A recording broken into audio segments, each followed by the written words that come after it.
quite sure. I still can't tell. Left mic, right mic. Yeah, looks to be okay. We're up. Good morning. It's Monday. It's the first Monday in the month, and going by the evidence outside, it looks like this might be the day for oil pickup. In between all the bicycles out there, I think there's a can on the street. My guess is that it might be used cooking oil. We'll see. Keep your eyes peeled later on.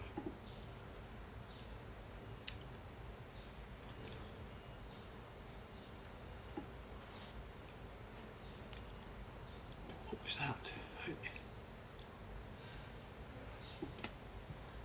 Good morning, good morning, good morning. As promised, as threatened, printing. This is Monday.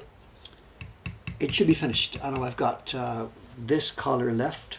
There's a tiny color, the seal in the corner. We have a brown tint left, and we have the color of the space abalone. So there's 1, 2, 3, 4 impressions. Could be 3, because this and this are on one block. They're a different color, but given that we're streaming, I'm talking, I don't have real space to do things, I'm not going to do them together. If I was going to put my Kubota boots on, yeah, grab 2 pigments, 2 brushes, get everything ready, use 2 hands and paste and print them together. But I'm not going to do that. Partly because this actually also is a double impression. You'll see as we get going. Okay, Monday morning. We have a full schedule today here. I know there's printing going on steadily. I have a show and tell, which is an update show and tell. When I showed you the other day those sheets of paper we got from Ito-san's daughter, we talked a bit about the background, and we're going to dig into those a little bit deeper today. Let's get going. What other news is there? There's 6,000 things on my list to talk about. My God, there's even stuff I forgot to write onto my list. Marcel, the 2345, the letter to the staff, pool news. We have pool news. So there's lots, but let me get some work done first. It's not the final color block, not at all. Everybody's passing me. Ishikawa-san is finished. Her prints are gone. They're already gone. They're in the post. They're on the way to subscribers. So many of you who are waiting for the print, if your invoice date was the 21st, I'm lagging here. The earliest people in that group will be getting a print from Ishikawa-san. Mine should be next. Ayumi-san should be next, but the rate I'm going, she may also pass me.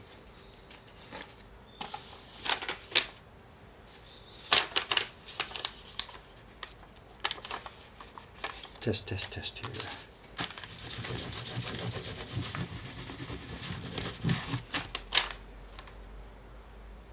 Color looks okay. Ishikawa-san said she'd had a tiny bit of registration issue with this block. I think it was carved right to the lines, as in, when you're carving, we carve in the middle of the line sometimes, or at the outside edge or inside edge. And also we follow a rule, if what's going to be an outside color will be dark, then the color we're printing we can keep to the outside edge. But if this color is going to be darker than what we're neighboring, we should keep this one a little bit shaving inside. And she said some of this stuff is bursting outside of its boundaries. The prints are okay, she got good prints, but she said the color is trying to burst outside the boundaries. It's carved a bit wide. Or it could be. We're now up to 250 copies on this. It's a soft piece of wood, and barren pressure on a soft piece of wood will actually push the wood down, squeeze it, and push it a bit wider. So it could be that issue too. We could have to maybe start trimming some of this, because she said the color is trying to burst out. We'll see. If that happens, then we get a problem, because I have no microscope up here. I would have to take the block downstairs.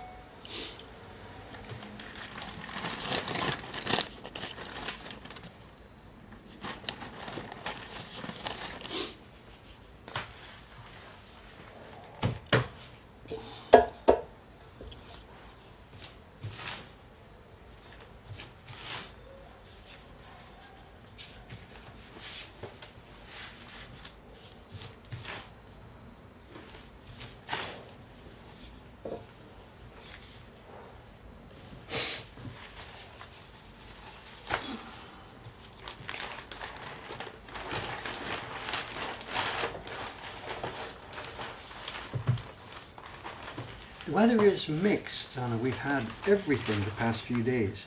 Friday was pouring rain. Saturday was chilly. It really was chilly. We're supposed to be approaching the rainy season here. And it's been raining, but it's not rainy season rain. It's just rain. There's a difference. There's a big difference. Rainy season is when the whole world changes for us. The polar air starts to get pushed back and the tropical warm air pushes up. It's not like the cherry blossom thing. When you get a cherry blossom, the line, you can see the line day by day by day. The country is warming up south to north, cherry blossoms open. The rainy season doesn't creep up on us like that. This is something more massive that, like I said, the cold air gets pushed back. The tropical air sweeps over the whole country, almost the whole country. Hokkaido doesn't really get that. I guess up north, the polar air is still sort of not protects, but whatever. So the rainy season is on its way, but not yet. It's been chilly.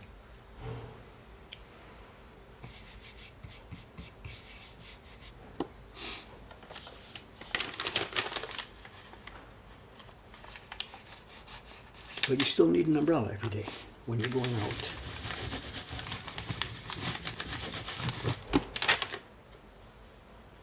Now the color for her suit is going over a base color. We're going to print a kind of a red for her wetsuit, whatever it's called when you're in space. But there's already a base color there, a skin tone.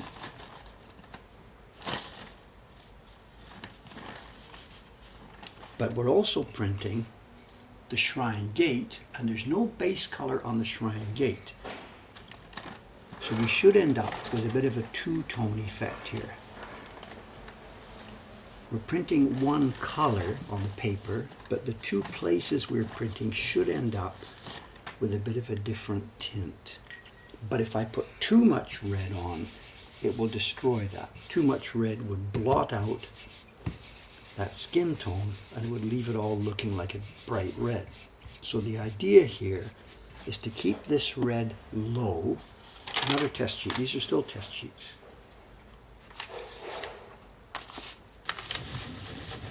The idea is to keep it low. That might do it. Let's see. But if we keep it low, it wouldn't be enough for the gate. The gate wouldn't be the nice vivid red. So let's see what we can do here. That burn might be too strong too. Let's see.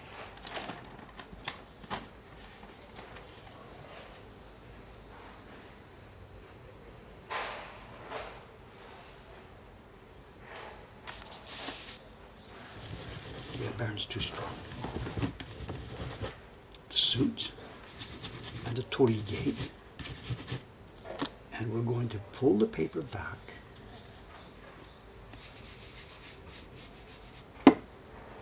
And do the gate twice. So we get a more of a two-tone effect. Her suit is not so bright red, and the torii gate is a brighter red.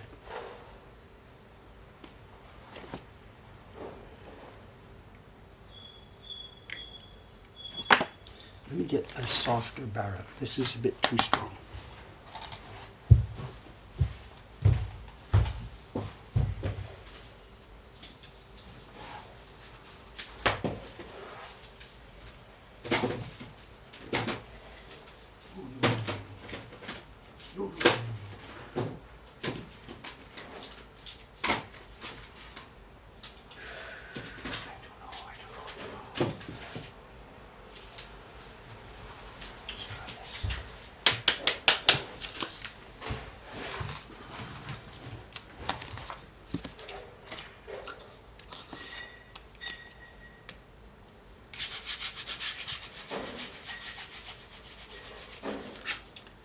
Yeah, this is a different color. We'll do this later.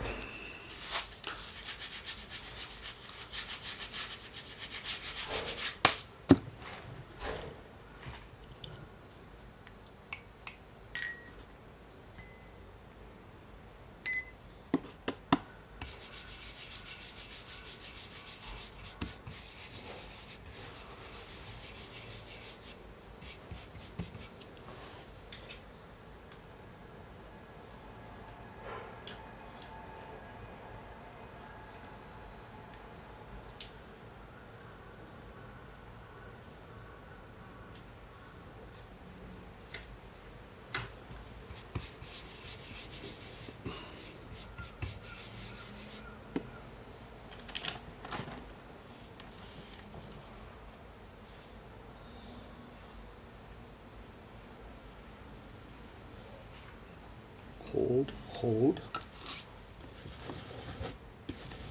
Print the suit, print the shrine gate, pin it, peel back, let her drop. And here we go. So the shrine gate, oy, oy, oy. It's not a big difference, but it's a difference. How are we doing with the registration? I think we're okay. It really is trying to burst out. You can see it. We should be okay. Cross your fingers. Is everyone else printing the gate this way? Yes, it's in our instruction book. We've got 3 different tints. They're all 3 separate. Boom, boom, boom. And what Chiharu-san's instruction book gave us was that she said, keep this lighter than the gate. How to actually do it, maybe Ishikawa-san printed it once, twice, 3 times, but 3 times into the registration marks. I don't know. This particular one is perfectly set up for a left-handed person. This is purely coincidental. Look at this. I'm left-handed, right? So we get the paper. Lefties, righties at this point doesn't make any difference. But now I'm a lefty, so I can pin this with my right hand, print with my left hand. A right-handed person would be doing this the other way around. So far, so good. But now, because that shrine's at the left, I can pin it with my right hand, peel it back, use my left hand, and print it. So this is made to order for a lefty. This is pure coincidence. No big deal. Pure coincidence. If it was the other way around, how would a right-handed person do this? Let's grab a sheet of paper. A right-handed person would put it in. They could pin it. There's a hole up there. They could pin it this way, print the person and the gate. Now, how would they do it? They're a lefty. They would have to peel it all off. No, it just wouldn't work. So maybe she did it with 2 separate entries into the registration marks. Lefties for the win on this particular block.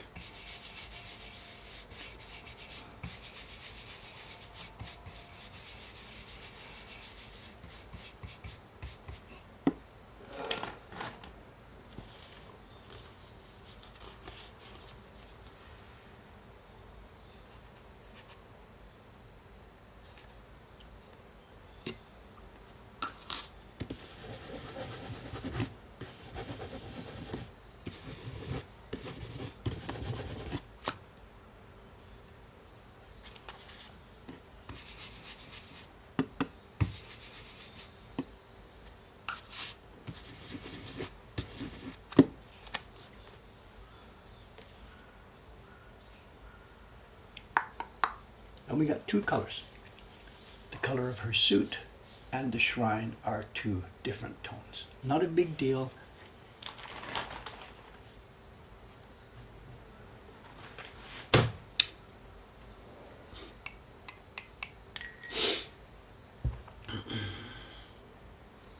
Do they make left-handed barons? The baron itself is ambidextrous. It's a circular tool, of course. There's nothing handedness about the baron at all. I guess that's not true. Inside there is a coil which must go this way or this way, but there's no way, absolutely no way that has anything to do with the actual function of the tool.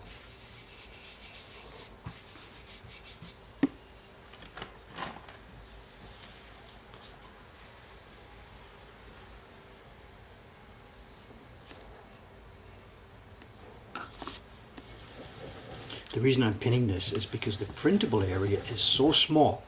If this was the wide sky or something, well, you've watched me, there's no way I need to pin because the paper doesn't move. But for a little light area like this, it's really, really easy for that paper to shift under the rubbing. So for small areas like this, we're pinning.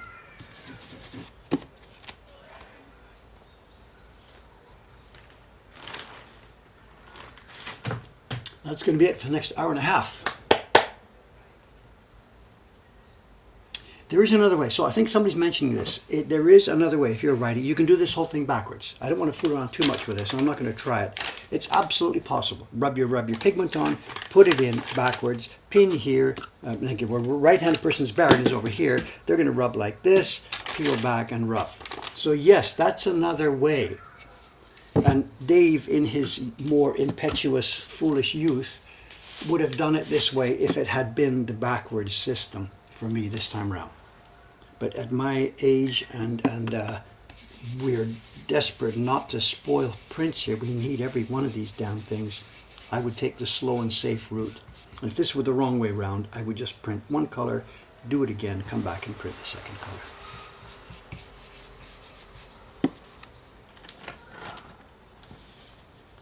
There's lots and lots and lots of ways to skin a cat. Or again, another way, if the workshop was being more cooperative with each other and I had more time, Ishikawa-san could have passed it to me for this color. Dave, this is a lefty block. Can you do this one, please? And I would have done this color, passed it back to her. We don't normally do that, but again, that would have been another way to handle this particular situation.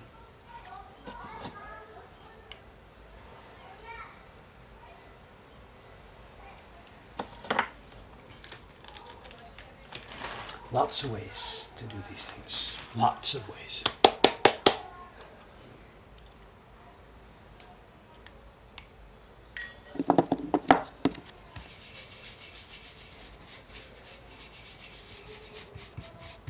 Am I getting static for this? We need every one of these damn things. Did I speak out of turn? Did I say something wrong? I don't think so. We're just so much under the gun these days, you know. I have spoiled some in this batch. We may see them coming up. I have spoiled some. And each time it's like, oh, Jesus. Normally you expect some level of wastage, but when we're so much under the gun, every spoiled one is a real disappointment. It's sort of more pressure on the next person down the line. I've got my 100 sheets here. If I spoil this one, it means Ayumi-san has less flexibility to spoil one of hers.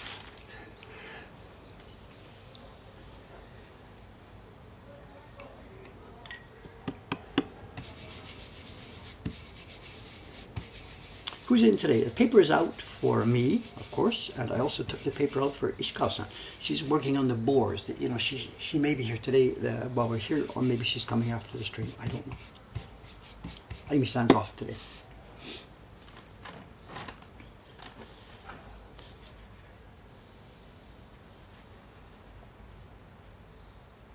The shop, I was in the shop over the weekend, and still so many fans.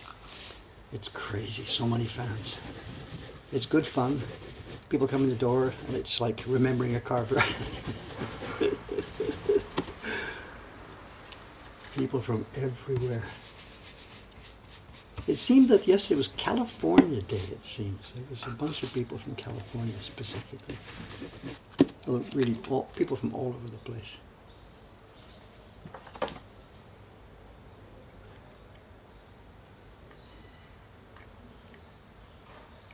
Looking good, looking good.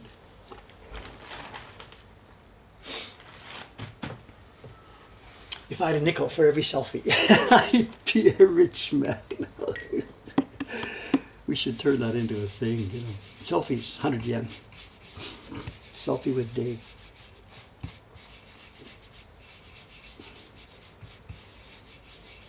And we recognize now, it's not just me, the staff, we recognize the faces, you know. People come in, we'll chat for a while, they'll ask me, blah, blah, blah. I, you know, ask them, Jim, what do you do? And we chat for a while, whatever. And then the conversation usually runs down, as these conversations do. There's nothing much left to say. They've come in and said, thank you for the videos. I've asked a little bit about them, who they are, what's going on. And the conversation sort of runs its course. And then, you know, 99% of the time, their face has a certain mood and they put their hand towards their pocket. And people are concerned. They think I might be upset, or they think it's not polite to ask. Many, many, many people, the overwhelming majority of people are concerned that it's not polite. And honestly, I don't care. I'm just happy. They say, can we get a picture? I interject, and it's totally okay. People are so polite, you know.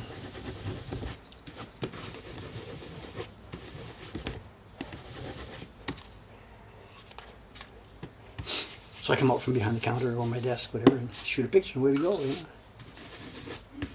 Then there's another little dance that starts. It might be a couple that's come in, for example, and maybe it's one member of the couple that's been watching the video specifically, or whatever. And the picture then, what will happen is the guy say has asked for a picture, and I say sure, and I come out and we stand together, and they pass the camera to one of our staff members. And then there's a little dance. The staff member may gesture to the lady, do you want to be in? And now there's a dynamic. She has no interest in this, whatever. The guy's been watching the video, so no, she has no interest. But if she says no, it's sort of an insult. So there's this extra little dance where she and he and we all decide, is she coming in the picture or whatever, you know. And this goes on, how many times yesterday? I don't want to exaggerate. 4, 5, 6 times yesterday? I don't know. Every day.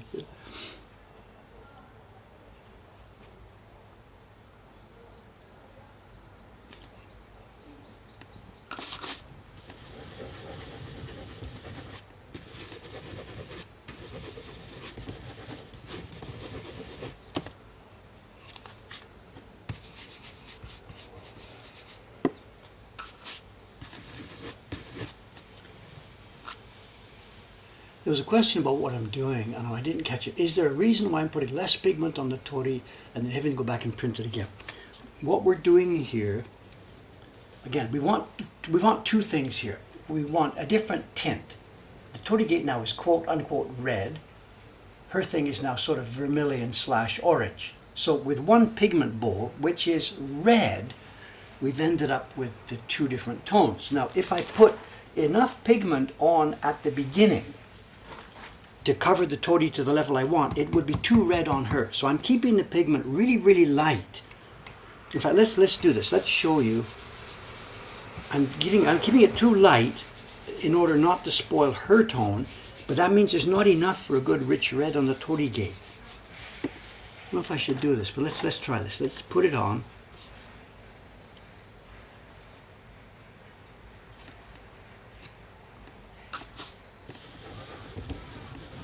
There she is. She's finished now. But the gate is not strong enough. Let's peel it off. She's done. She's finished. But the gate is too weak. Now I could have handled this by having 2 brushes. One brush for her and another brush for the gate. And keeping different levels of pigment in them. What did I do? Did I brush on? No, I didn't. Don't disturb me. It could have been handled with 2 brushes, and if I was by myself and not talking and relaxed, it might have been easier to do that way, so I wouldn't have to do the peel back thing. You can't use different amounts of pigment on different areas. If I had 2 brushes, John, but not with 1 brush.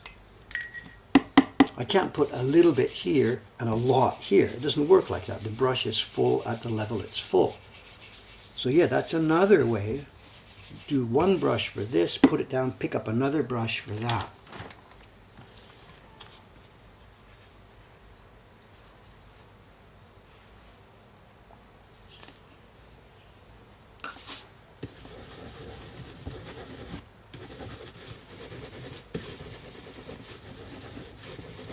That's like the thing with the seal in the corner. I could be doing that with the seal in the corner.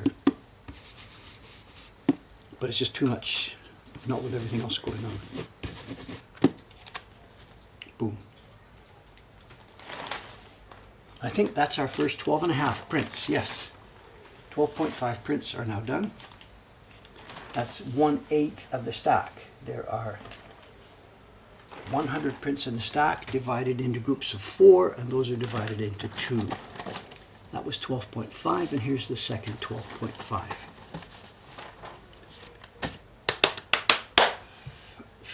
The 2-brush solution would work for right-handed people. Yeah, there you go. There you go.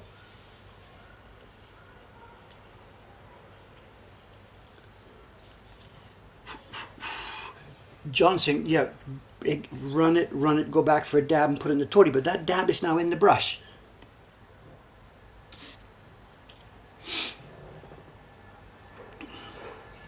The block is concave, I thought the wood blocks would have the principal areas raised and the rest are carved out. That's what we've got here.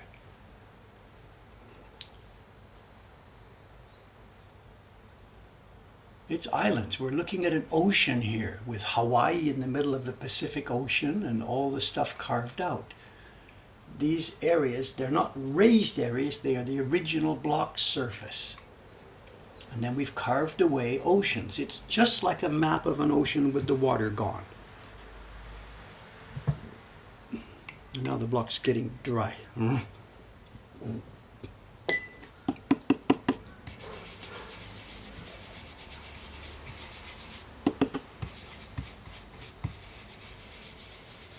Okay, the pool. The pool.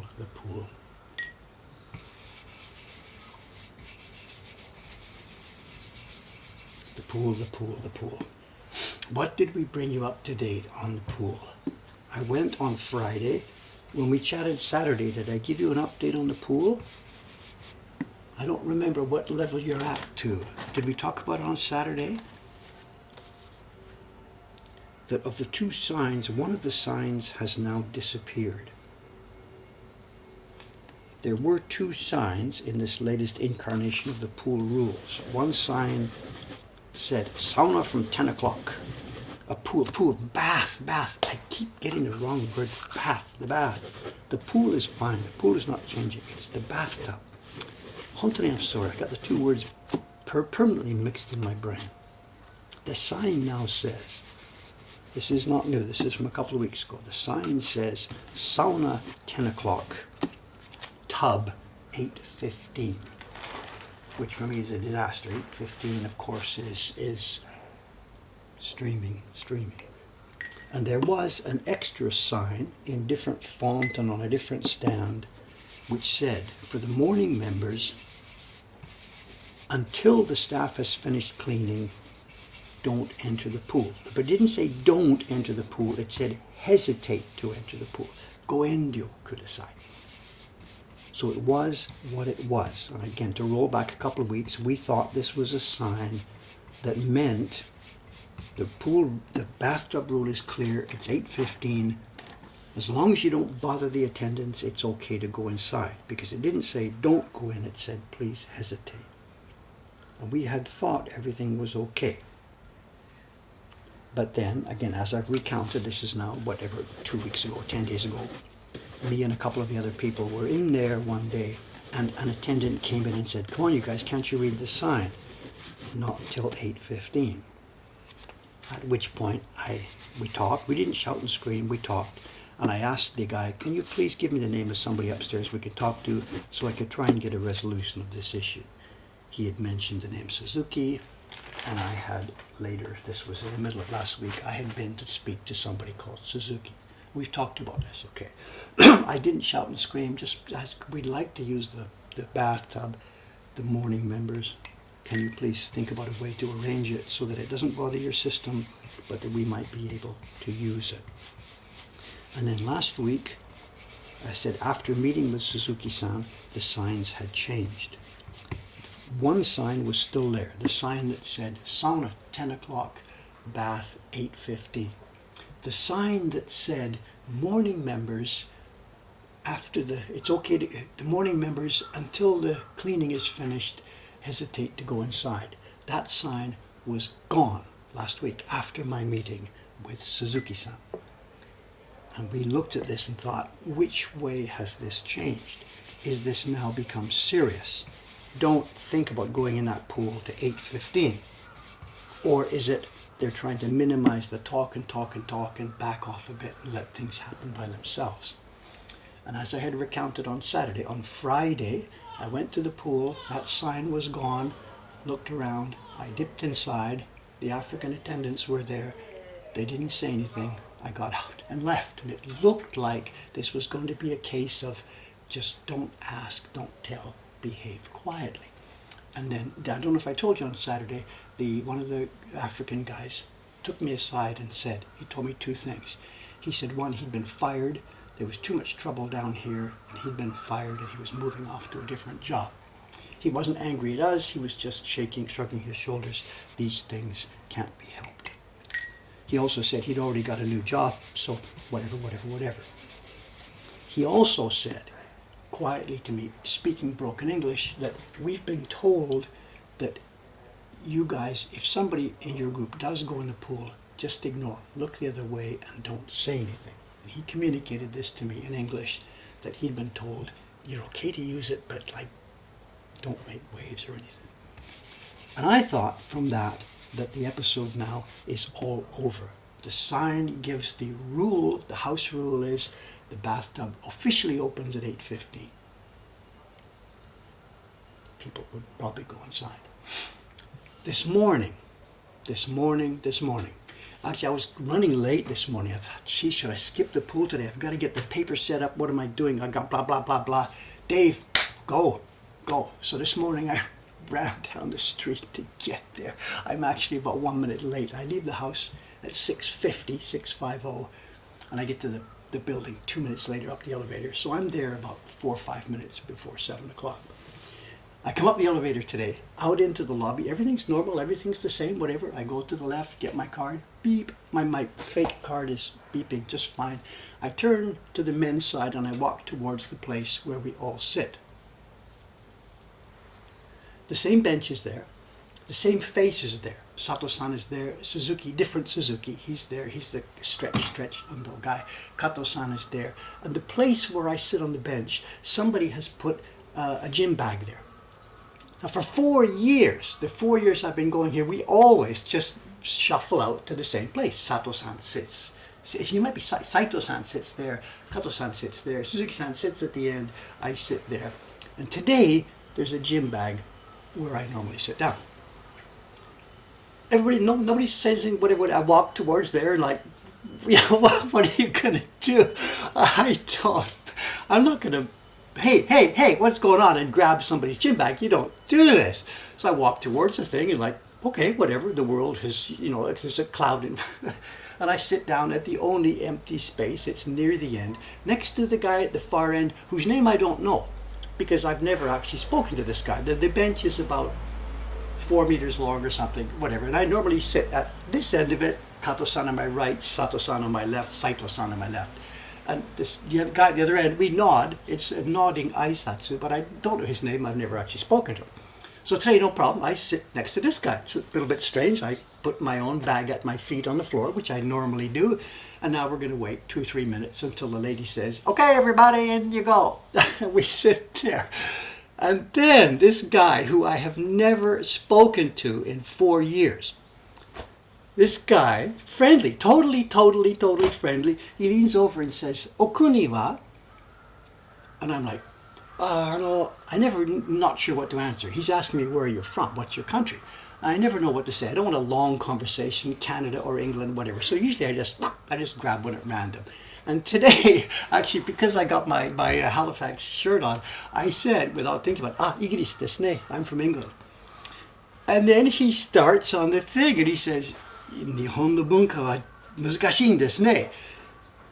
Something, I'm paraphrasing what he said, I can't remember the exact words. And he's friendly, totally friendly. We've been swimming and exercising together for 4 years. There's nothing. And he says, Japanese culture is difficult, isn't it?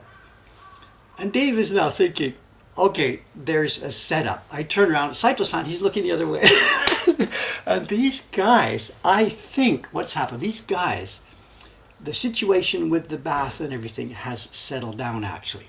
It's sort of okay. It's a little bit thin ice. None of us are quite sure what's happening. But it seems to have, there's been a bit of a rocking and it's now settled down and we're on thin ice. And and he starts a conversation about Japanese culture is difficult. And then, I can't remember the exact words. I really wish. And he says, chotto muzukashii te narimasu ga. And I said, and then I interrupted. I said, ofuro no koto chotto shinpai shite masu ka? Are you worried about the bath situation? And he does the thing. So desu ne. Mo ima watashi tachi mo chotto. He just says something vague. Yes, we're thinking about this. So I got to let this guy know. Okay, look. I can't remember the words I said. Mo hotondo mo hanasu koto nai desho. Mo, there's no reason to talk anymore. Mo wari desho. And I made the gesture. Mo, it's finished. Chotto hairi so. It looks like we can go in the bath. And he nods and says, yeah, and he makes the same gesture. Mo kore de wari desu. Desu ne.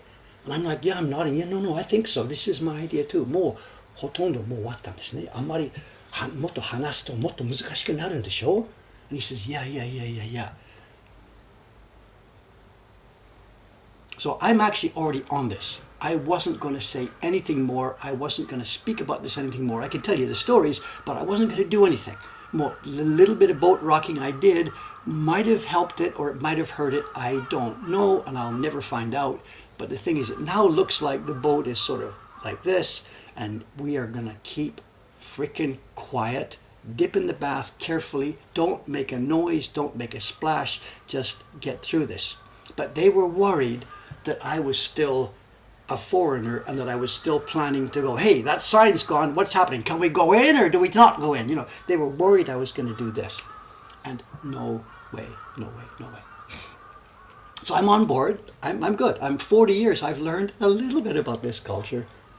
And so if it's working, sort of don't touch it. And the thing is, their viewpoint is that I shouldn't have actually gone upstairs before. I should have kept my head down, and we should have done this through more gentle negotiation, not verbal negotiation, just activities and things. And they weren't happy with the fact that I'd gone upstairs. And when I said to the guys, come on, let's go together upstairs and talk about this. Nobody came anywhere near me, because this is not how it's going on. So things are, I'm not complaining about this story, I'm just telling you this is really cool. These guys are concerned about it. They think they know what to do. They're okay with me, but they're a little bit worried, and I understand. They're a little bit worried. They haven't known me for 40 years. They're a little bit worried that I might push this a bit more now, and it's at a time and a space where it doesn't need pushing. And when you hear this kind of story, I'm really not sure what to think. I know we talk about the Japanese, the quotes, 125 million people who are the Japanese all thinking alike. Of course, it's not true. There's a culture, there's individuals, there's all sorts of things. But there are a few things to mention about Japan. Every country, of course, has its own way of doing stuff. It's not only Japan that has certain cultural patterns. Every culture in the world has its cultural patterns. A few things are different. The Japanese are convinced, and again, the Japanese, all of them here together, blah, blah, blah, are convinced that they are unique in this. Now, this is not true, and if you speak to an individual person and have conversation with them, they realize it's not true, but they're convinced that they have a really unique way of doing things, and outsiders may really not know what's going on. Now, that's not sort of true, but that's okay. Just allow them that thing. Remember, there were many years of isolation. There are many things that foreigners come in and don't understand, which has reinforced their viewpoint that foreigners don't get it. So I understand their way of thinking here. Now, it's not unique, of course. You could go to any culture in the world, especially one that's sort of insular, a culture that doesn't have foreigners coming in and out a lot. It must be, I'm going to grab it random. I think I used Iran as an example. Not a lot of interchange with the West, so maybe the people there think Westerners don't understand us. It's whatever, it's the way things go. But it is sometimes frustrating after living here a long time, and sort of, I don't think like a Japanese, but I get a lot of this stuff. It is frustrating sometimes to have them still feel you don't get it. And because I went to Suzuki-san last week, is it because I don't get it? No, I did get it, but I decided to break the rule. And it's sort of, we've got this label. There's a label on my forehead that says Gaijin, foreigner. And it can be a pass sometimes. They let us get away with things that a Japanese wouldn't because, oh, he's a foreigner, he doesn't get it. So I felt that I was free to go to speak to Suzuki-san because I'm a foreigner.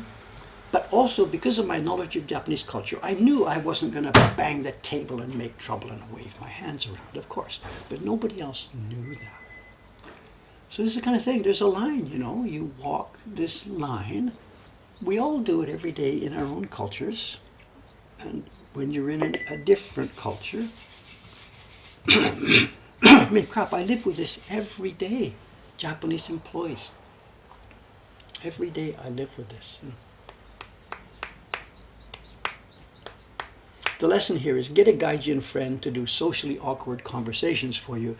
Well, no, that's a minefield. That's so dangerous. And that's our situation exactly. That's why today this guy said, that's why he took the trouble. Mo, mo, mo, mo, mo, mo. And I already get it. It was okay. He was just reinforcing something I knew.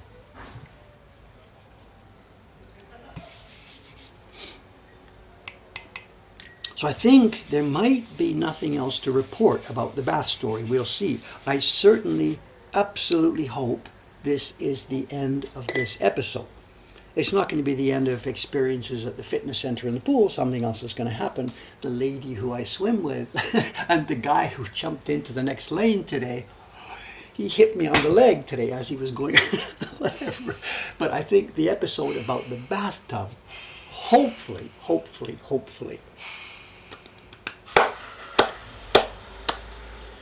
let's do some work.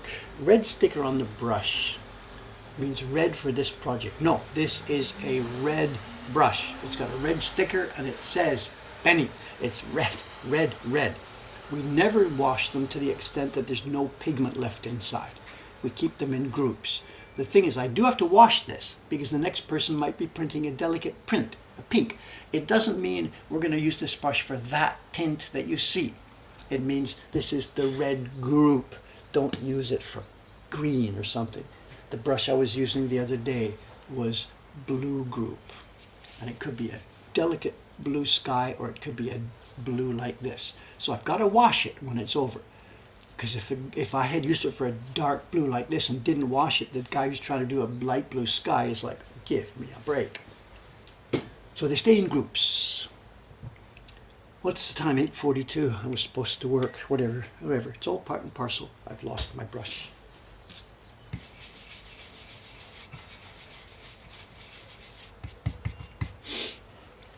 Would that pink be the same pigment but mixed at a different ratio? No, not at all. What I've done today, this is already a mix. It's Honyoko. It's something that looks sort of like this. It's a fire engine type red, and then it has some yellow mixed in to bring it a little more vermilion-y. More yellow would make it more orange. We're just trying to cut the fire engine a bit and make it a bit more vermilion.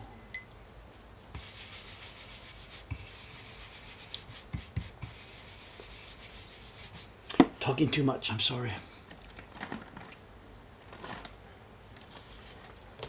Someone says about the brushes. I put the blue brush behind me, out of sight, out of touch. I wasn't born yesterday. The day before maybe, but not yesterday. Now can we get back in the rhythm here?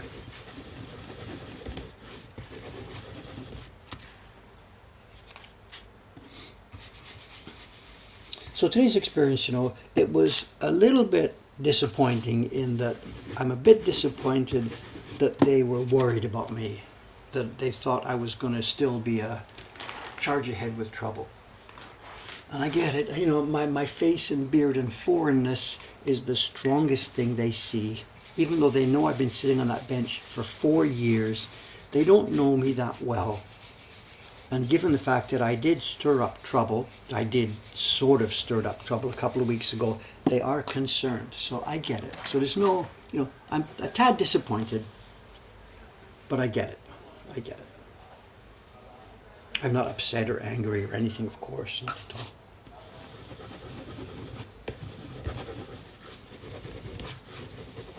And I'm curious about how much of that this morning was arranged and how much was just absolute coincidence. I don't know.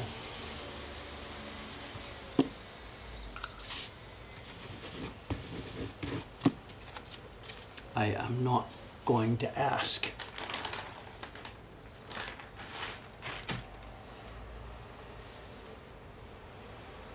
They drew straws. I don't know. Honestly, I don't know. It's okay. Not every story has to be told and not every question has to be answered. So it might have all been pure coincidence. The bag was there. I sat down to the other guy. Oh, and it's my chance. I can explain to the foreigner that he should be quiet now. It's possibly, this is all complete coincidence. And I'm making this into something that didn't really happen.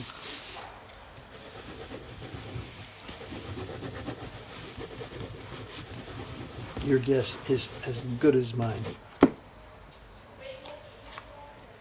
I'll be interested to hear what Sadako has to say about this.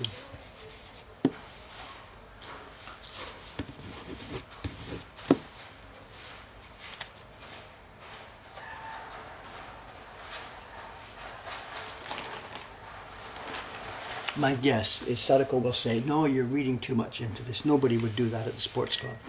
My guess is that's what she'll say.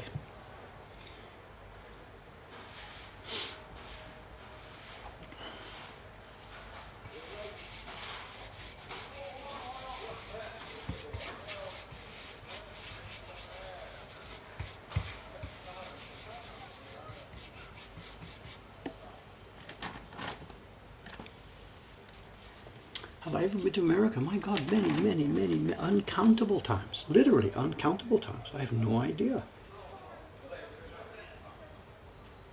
Literally uncountable times.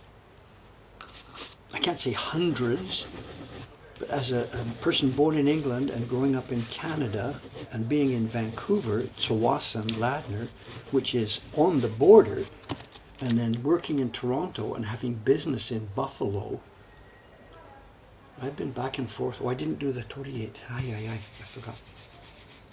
I've been across that border many times. Chicago, New York, Portland.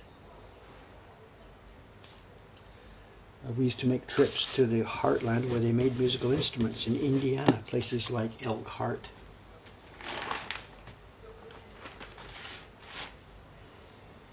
Back then, crossing the border would have been a breeze. So I didn't need a passport, of course. Nothing.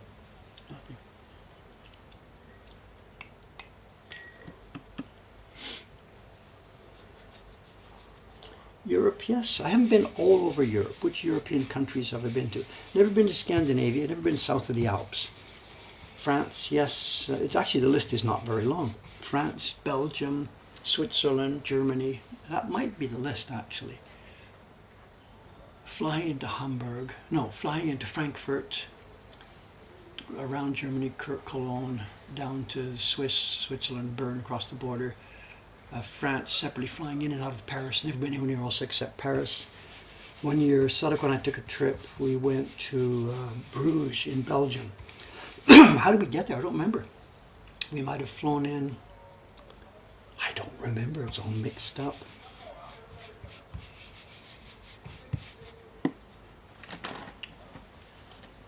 Missouri. I've been to Kansas City, yes, a couple of times.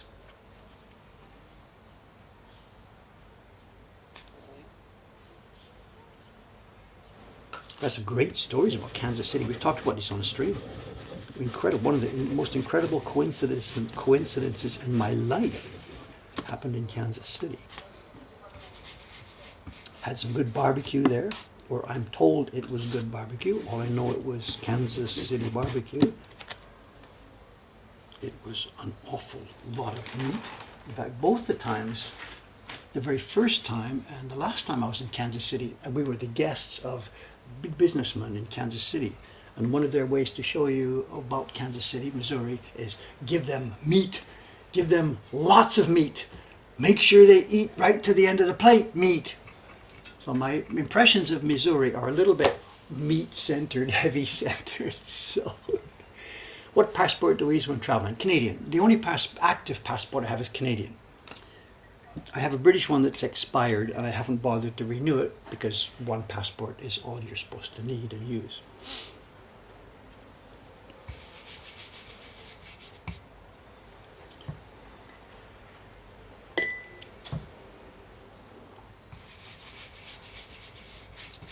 So where else in Missouri? Just to Kansas City. Then we were out to Lawrence in Kansas. I've been out there, Lawrence. There's a university and a big art museum out there. Never been to anywhere else in that area. Just into Kansas City, out to Lawrence, back to Kansas City. No Japanese passport. No. I am not a Japanese citizen. I am a resident here. I have Eiju, permanent residence status. As long as I keep my nose clean and pay my taxes I have permission to live here for as long as I want. I'm a permanent resident. I can't vote, unfortunately. That's the way the Japanese do it. Only citizens can vote at any level, national, prefectural, city, dog catcher, whatever. So I pay taxes here and I enjoy the benefits of living here, but I can't do stuff like I could never join the police force, I could never run for elected office, things like that. Those are things that only citizens can do. So I have a complete taxation without representation, if we want to get upset about it. No, permanent residents don't get a Japanese passport, not at all. Canada, when you become a landed immigrant, their version of permanent residence, it's considered a stepping stone. And the expectation is that at some point you go before the judge and you do your thing about becoming a citizen. Japan doesn't do it that way. Not even remotely do it that way. Oh, also too, speaking about citizenship, and somebody has mentioned the imperial family, I noticed in the chat a couple of people misunderstood something that happened at the end, near the end of the last chat. I had shown a newspaper story about Princess Aiko. She is the daughter of the current emperor and empress, and she is becoming an adult now and moving into the stage where she's supposed to do some work, you know, and do the thing, be a member of the Red Cross and all that kind of stuff, and do social work and active work, and go to disaster zones and help people. And she is, just the point of the story had been that this princess is stepping forward into her roles as a member of the royal family. But a few people in the chat mentioned, didn't she just have a baby? And they're confusing with somebody else. There's a young lady, I don't remember her name, and I don't really want to remember her name, one of the other princesses in the family. I'm not even sure. She's the daughter of somebody else in the royal family. She had left the royal family. She married a commoner, knowing that she would revoke her imperial status. She would no longer be a princess, no longer be part of the, whatever. And the media, of course, went nuts about this and wouldn't give that couple any privacy. They couldn't even think about living in Japan. They went overseas. And that's the lady who just had a baby, not the current active princess. And from Dave's point of view, that lady who left, we shouldn't even be talking about her. We should just, I don't mean in an evil way, we should forget about her, she's gone. I mean, the point being, she and her husband are trying to be private citizens. So Dave here would just be, I wouldn't want to feature those stories, just leave the couple alone. You know. But of course, the paparazzi, my God, you know. So Dave doesn't want to pile in on that. So I wouldn't be showing you any newspaper stories about that. And I mention it today just to sort of reinforce the thing that's going on. Leave those guys alone.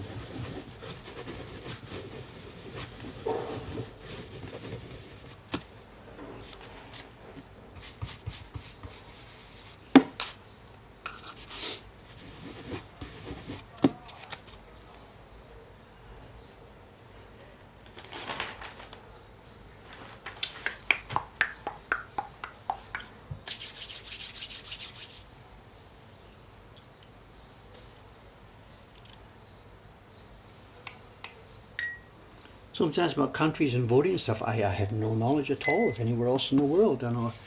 I believe in most liberal democracy type places, there are different levels of voting, and maybe a resident, a person who is not a citizen, I'm going to pick Canada. I don't know the exact rules, but my guess on the Canadian situation is if you're living there as a permanent resident, you could certainly vote in your local city elections, maybe provincial, but maybe not the national. I don't know. I'd have to Google this to find out.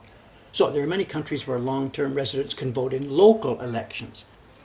And I think that here in Japan, if Dave was writing the rules, I think the rules should be, because I have chosen not to apply for citizenship, I'm happy living as a permanent resident, I think I would have no vote in national affairs. I shouldn't vote in a national election. I'm happy with that. But I do believe I should be able to participate in local, provincial and city level. 40 years, I speak the language, I understand the issues, they affect me deeply. That would be where I draw the line. I would want local representation, but not specifically national. If I felt that was important, then go ahead, apply for citizenship. That's where I would draw the line myself. But Japan draws it right at the other end. No citizens, no votes. And if I were really upset about it, I could leave, whatever.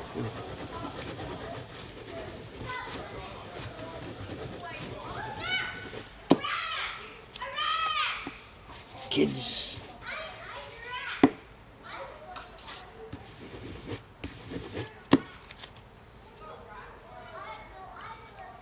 We're putting the color on her spacesuit and the torii gate.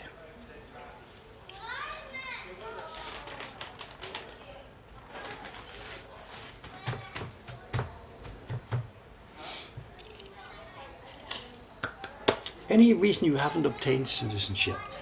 Actually, it's kind of there's a number of different things. One is that, remember, I didn't actually emigrate to Japan. I came here on a 3-month tourist visa. One thing led to another, and one thing led to another, and sort of here I am now. Next year's 40 years. So it wasn't an immigration decision. I've chosen to stay here, but it wasn't where I am going to become Japanese and make my life and blah, blah, blah, blah, blah, blah, blah, blah, blah. I just sort of grew into this. Another part of it is that, Dave, I'm not the political activist kind of type. I don't really have strong political views.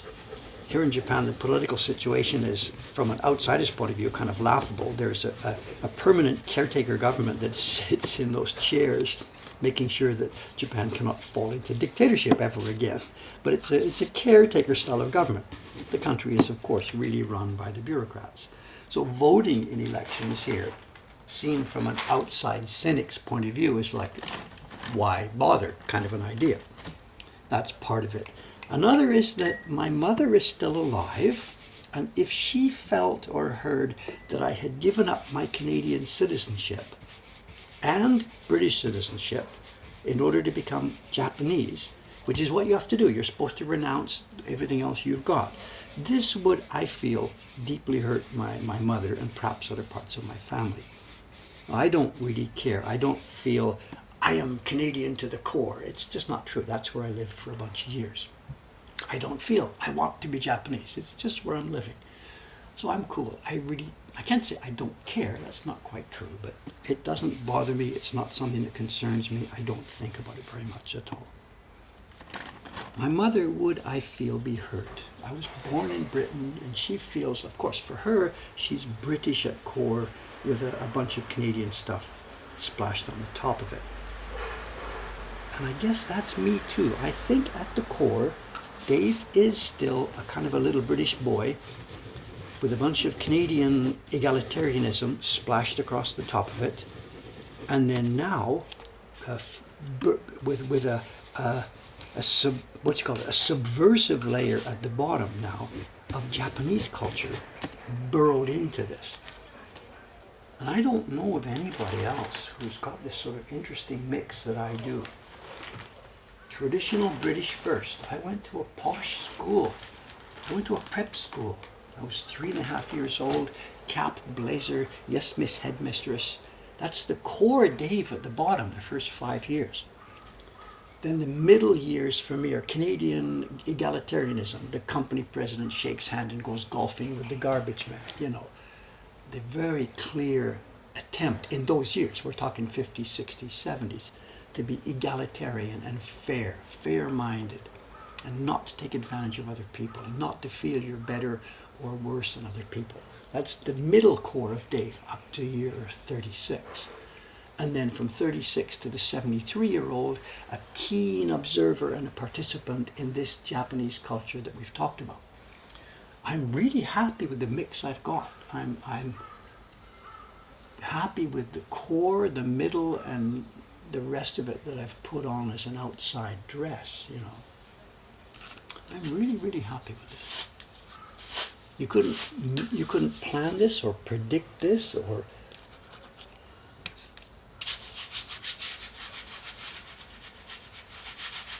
how long did I live in the UK as a boy? We left there when I was 5 years and 9 months old. But also remember, I was educated. It wasn't like we left there at 5. I had been to school for a couple of years already. I was getting into the culture very much. You know. Well, I'm not an international citizen. Like I said, these 3 countries, I think, really make up big parts of my core. So I'm not trying to say, oh, I don't belong to anywhere, I'm homeless, I'm a world citizen. That's not true. It's the opposite story. I think I can identify the different building blocks and the different parts of my character that come from these different experiences. So the Einstein example you're giving, I don't feel like that at all.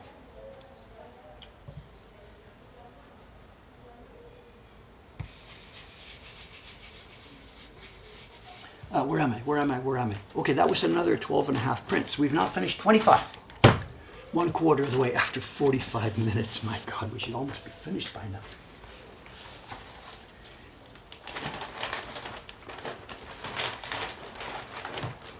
Okay, what should we do here now? Just a sec. There's so many things stacked up that I want to show you. But we can't just endlessly talk all day. We've got a show and tell. I've got stuff to mention. It doesn't matter. We've done enough talking today. Marcel can take a break. Marcel, San, we'll talk about your stuff a bit later, okay? The 23, 24, 25. We can talk about later. The letter to the staff. Later. It's okay. Let me just work a bit and we'll have show and tell. It's okay. Someone says, do I make money selling? Do I make money selling the prints? Are you a newcomer here? Do we make money selling the prints? Just so you know, there is a company in place here where the vision of the street outside is from the 3rd floor of our company building. We have 30 people working here. So there are 30 people, not all making a complete living from these prints, but we have 30 of us who are working in this field. We have a big little business actually. So yes, these prints, the prints you're looking at are all sold already. There are people on this very chat waiting to get their copy. If you want to, well, they're giving you links. If you want to learn more about the backstory, just follow some of the links. This is not my hobby. This is a business. My hobby, someone's joked about it. My hobby would be that, if anything. So, not true.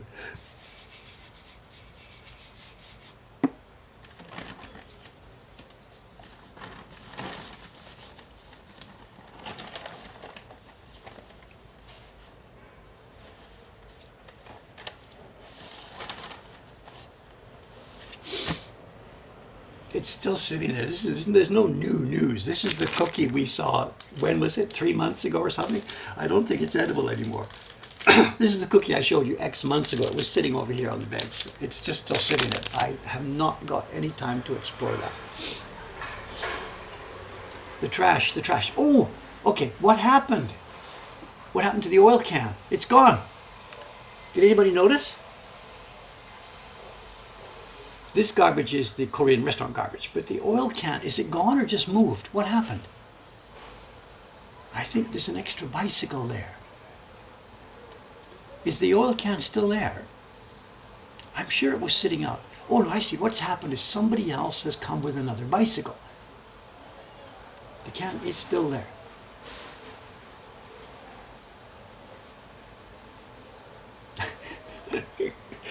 A 24-hour hot camera in a Saga garbage collection. The latest internet fad.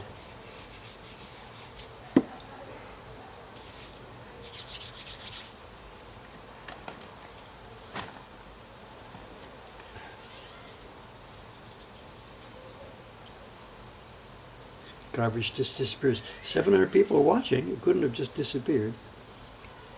I think it didn't get moved. I think there's a new bicycle there is what happened.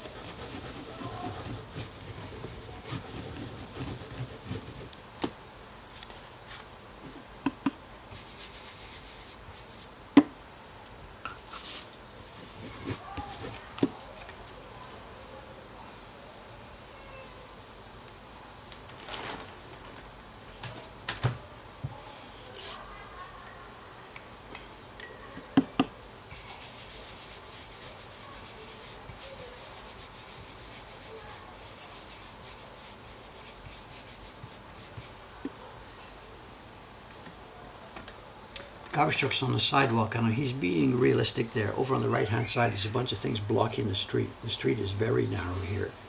And I think he's simply trying to allow other trucks to get by.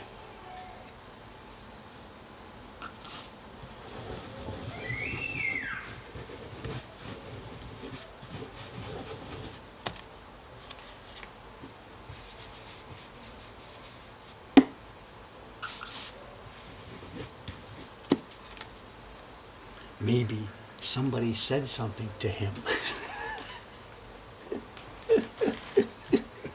Or maybe not.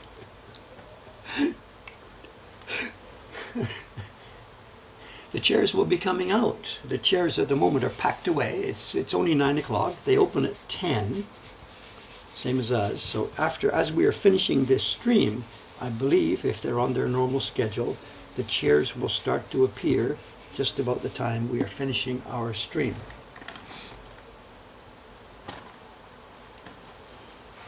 Some saying garbage trucks, 8:15. It's 10 o'clock. There are signs.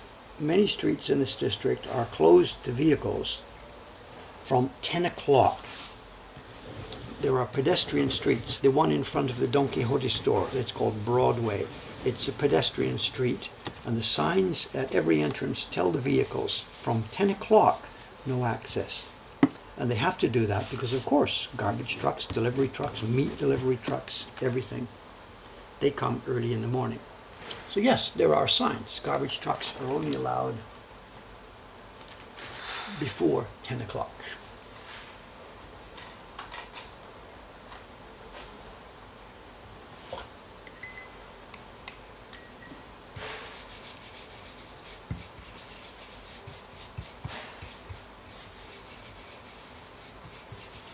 So somebody checked the oil over there. So somebody did. A garbage man came, took it, left the bag. Okay. Remember the famous story about the gorilla? You're watching the basketball and the gorilla walks through and nobody notices it. So is that what happened? So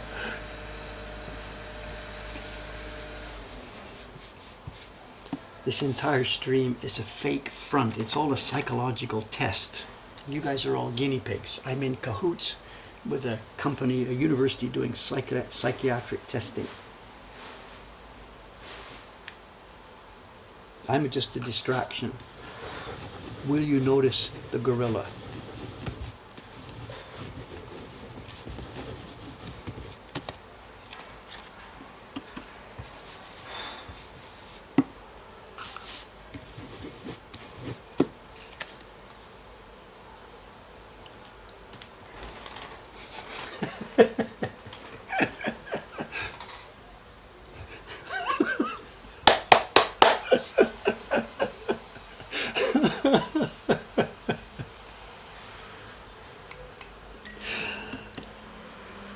Hey, it beats working. Where else am I going to get paid for splashing color on pieces of paper?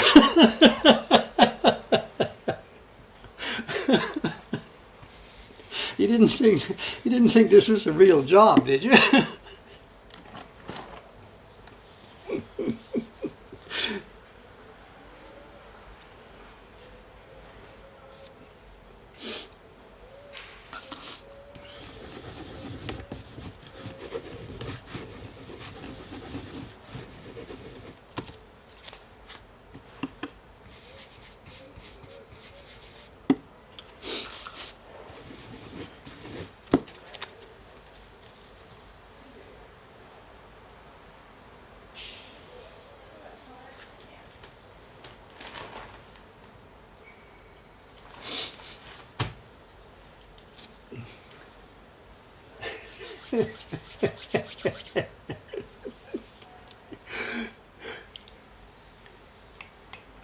The man behind the curtain.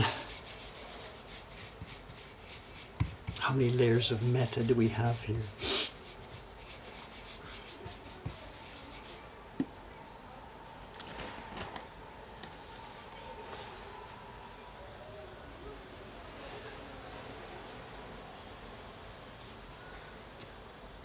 Okay, we can take it back even farther. We're going back to the 1950s then. Remember, I told you I was sent to a prep school, Newnham College Preparatory School.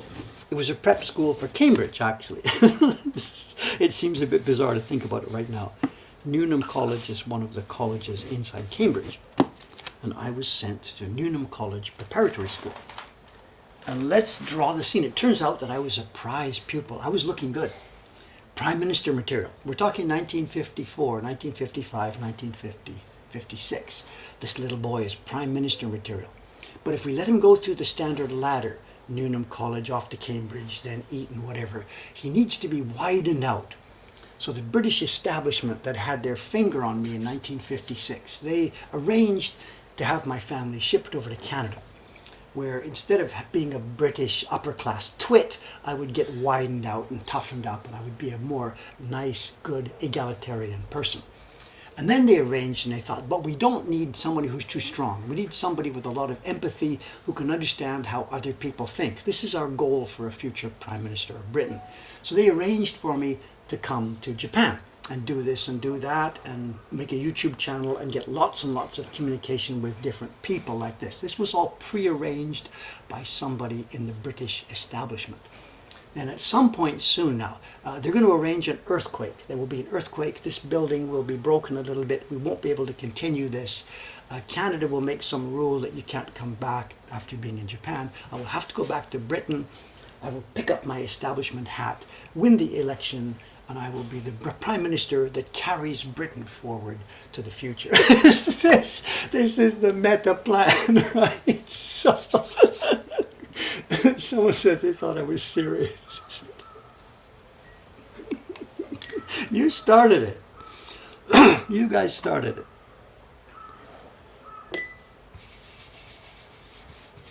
Didn't I read somewhere in a newspaper story last week, or what was I reading? That some researchers have come up with evidence that show we are actually living in the simulation, right? Isn't that the thing we read last week? Hold tight, I will save you. What am I doing? I'm supposed to be printing. It's all your fault.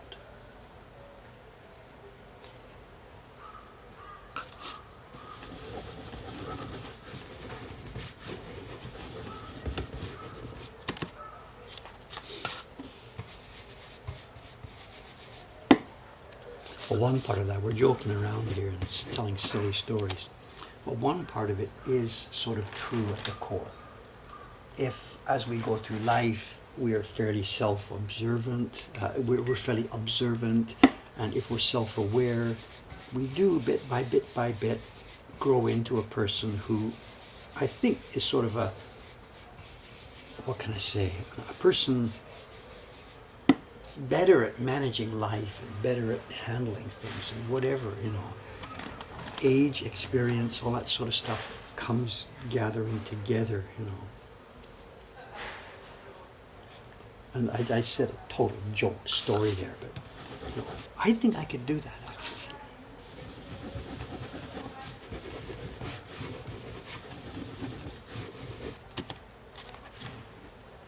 It was a joke, please, it was a joke.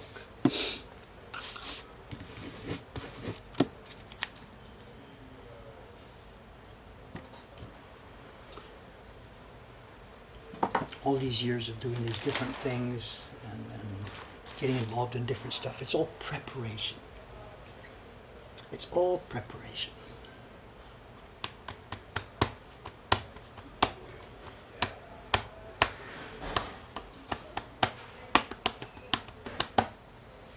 Oh, show and tell time. Okay, one more sheet. Because show and tell is fun today. Again, nothing to do with socks. Just we're going to look again at those sheets of paper we got from Ito-san's daughter and investigate a couple of things behind them. Do I prefer Japan how it is now or how it was when you first arrived? No contest. No contest. Today. No contest. I mean, that's a book. That's a book. There's nothing, that's not a 1 minute quick and easy comment on a string. It's a book because it's a very, very, very complicated question. But the answer is quick and easy, right now.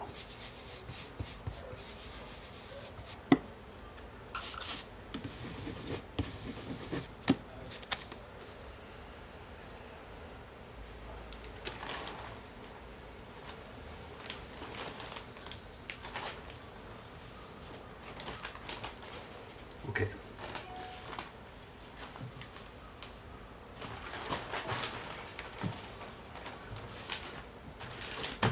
Okay, put this away. Oh, I better wrap that up just a minute. It's going to dry out. Okay, somebody said, but I had better access to cherry wood in the old days. Yeah, there is that. There is that. But that's like the question, you yourself, would I rather be 20 again or am I happy being 73? There's no way I want to be 20 again. I would love to have the 20-year-old body, but I don't want to give up my 73-year-old personality. No way do I want to go back. No way.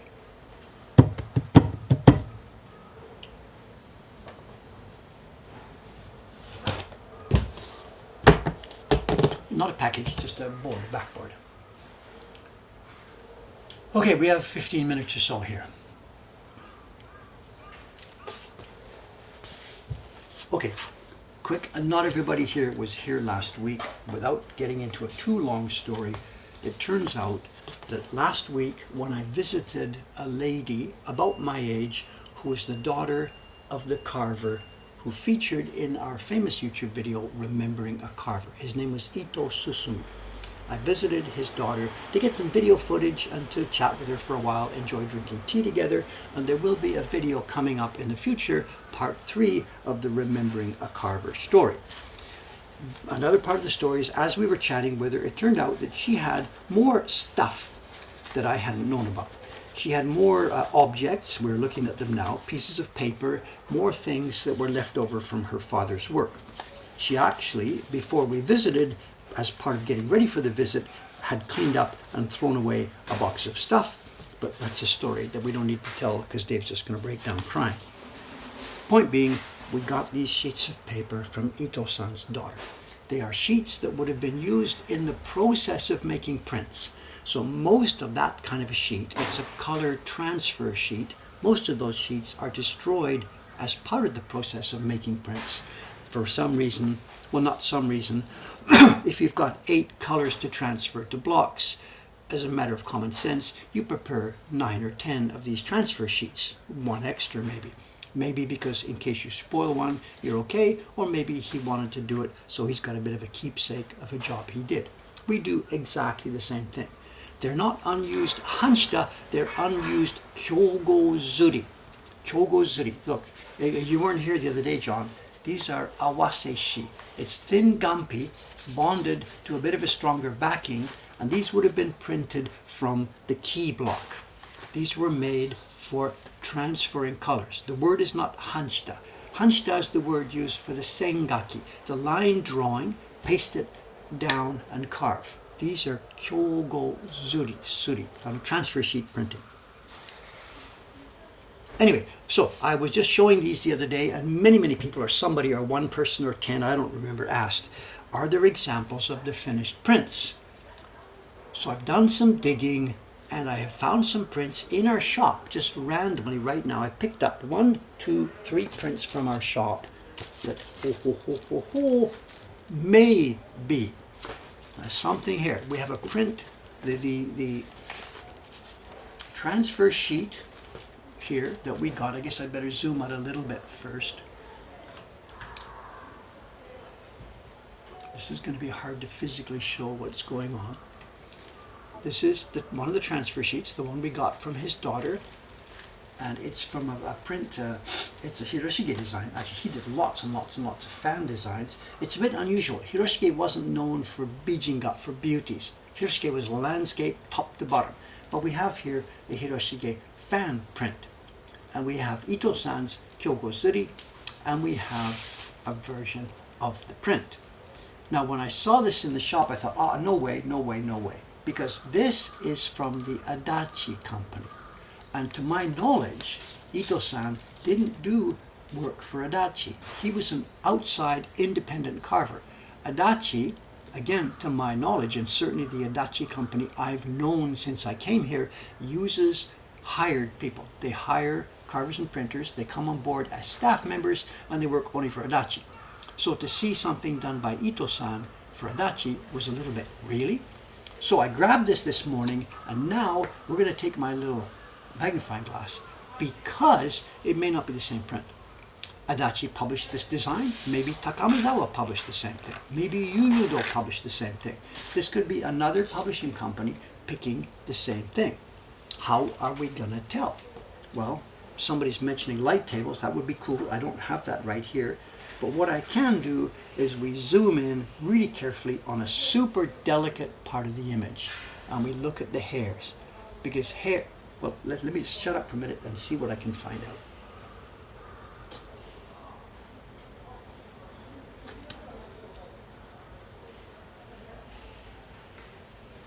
I'm looking for broken and or short and or distorted hairs.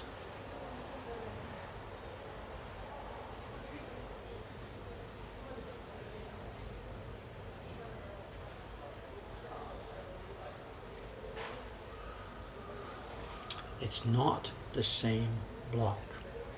So this is Ito-san's version, this is Adachi's version. So similar. I mean, we're talking how similar, it's microscopically similar, but it's not the same thing. The eyelashes is 1, 2, 3, 4 on Ito-san. The third little line up from the bottom on that eyelash is bent a certain way. On this print, well, wait a minute. 1, 2, 3.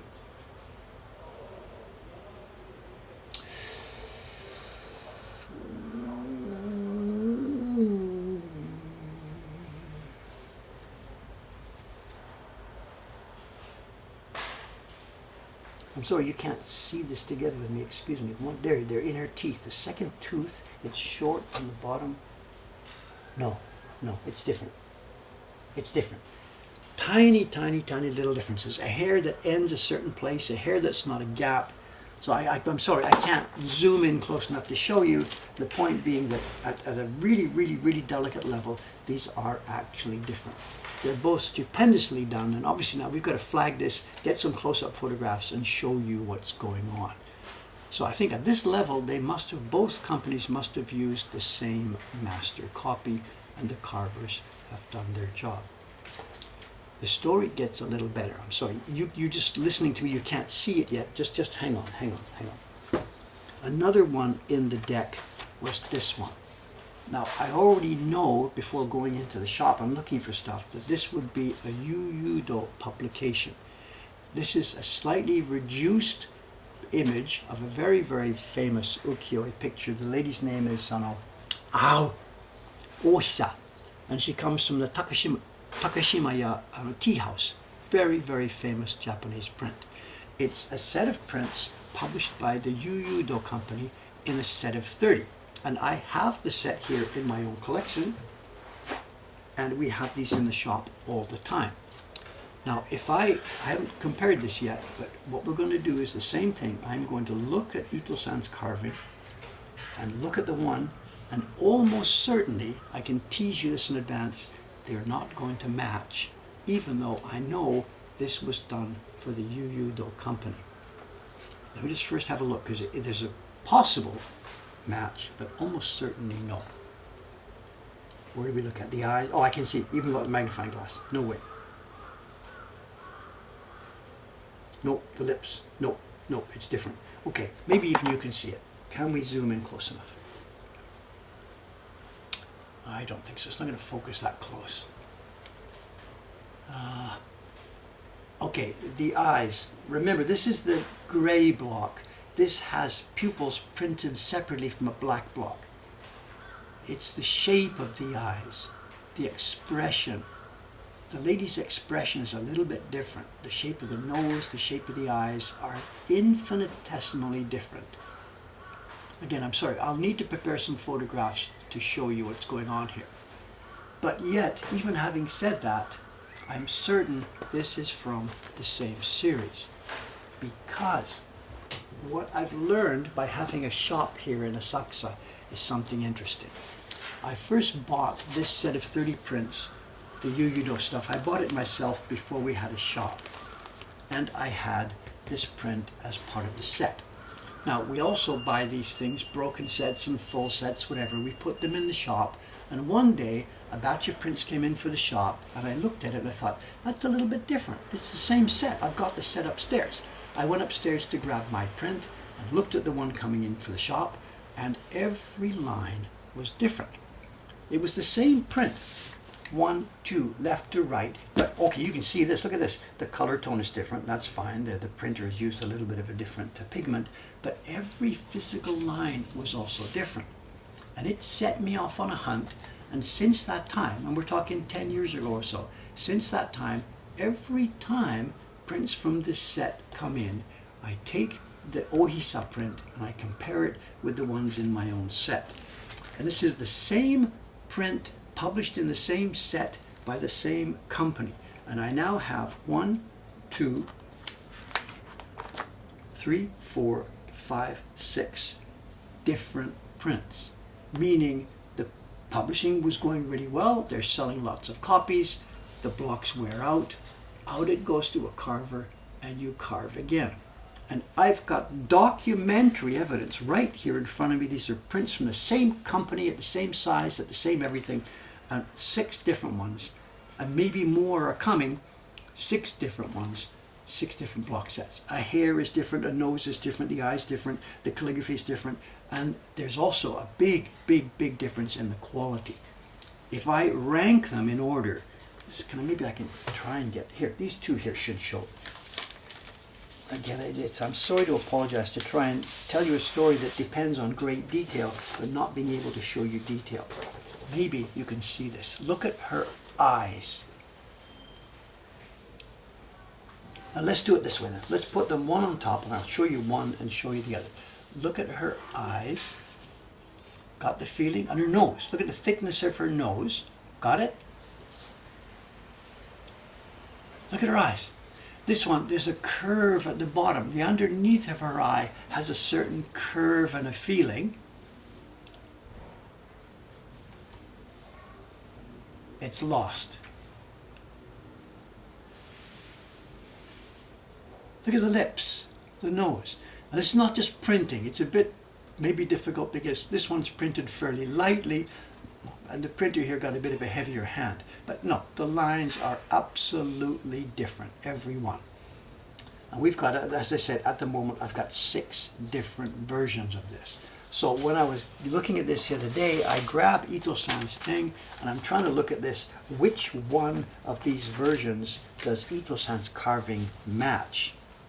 And I can't find it. Again, it's a bit not a fair comparison here because Ito-san's version doesn't have the pupils printed, and these ones do. So it's not going to look exactly the same. It's the shape.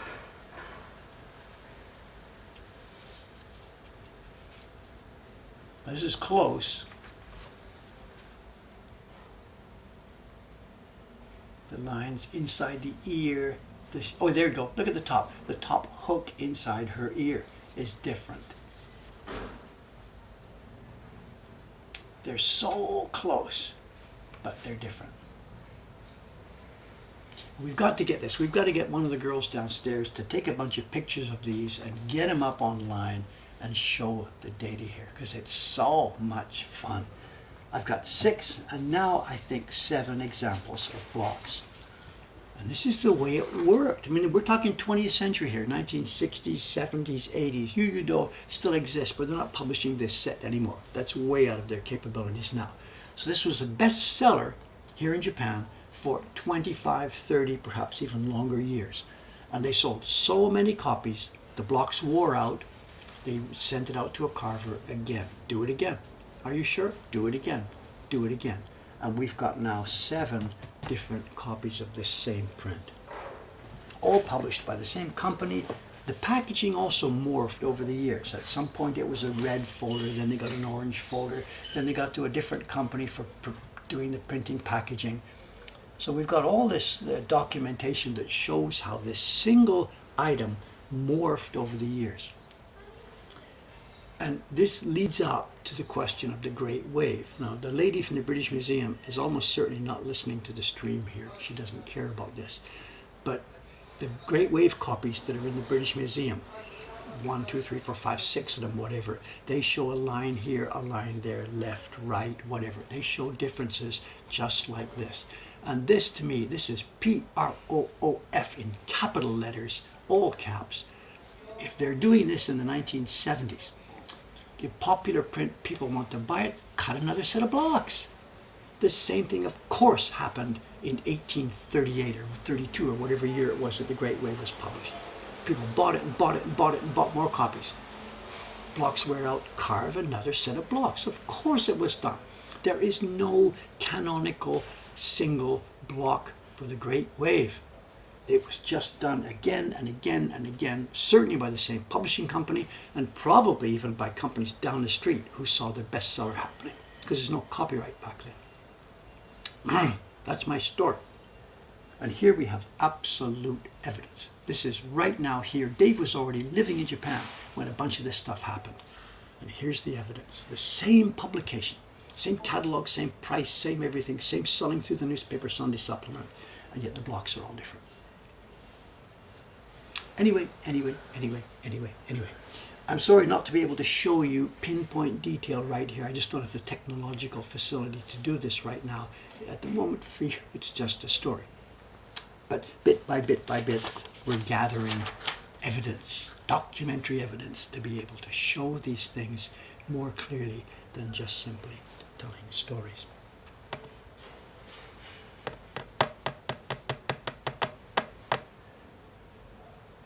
Okay, thank you very much. We're at the end of our time here today. It's Monday morning now. I'll be back here again 3 days from now. I'm not exactly sure what I'll be doing. How many times do you hear me say that? If I'm not finished this job by Thursday, I got to throw myself off the roof, because, oh my God, customers are waiting. I will be finished. It's possible if I chew into it, I'll be finished by tomorrow night. My next job, what I have to do now, the blocks are back. Taran-san has sent the blocks back for the July print in this series. Not this series, the Dreams of Future Past series. I have to do a test print from it before sending them to Chiharu-san. She wants them Thursday. So Dave's going to be doing a test printing Tuesday or Wednesday. I then have to print DF05. That's what I'm doing. Oh, and I have to do sizing. She wants size paper for the July print. But she wants it by Thursday, so it can't be Thursday stream. You know what it's looking like? It's looking like on Thursday I will still be printing this thing. Because today I can print one more color, tomorrow I'm doing test printing, and then sizing on Wednesday.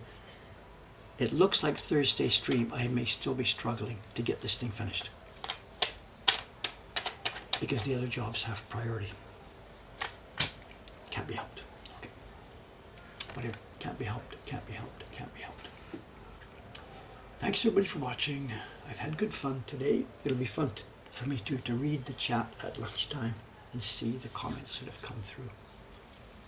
Look at the oil out there. My God. Tomorrow is street washing day, the first Tuesday in the month.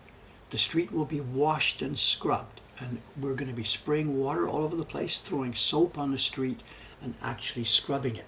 So let's see, that oil stain you see may be gone next time we meet, because the first Tuesday every month is cleaning day. And cleaning means literally brushes and soap and water and scrub the street. Okay, thanks very much. I'll see you in a few days. Bye for now. 3, 2, 1, and down we go. Oh, the chairs are there. The chairs are coming out in front of the restaurant.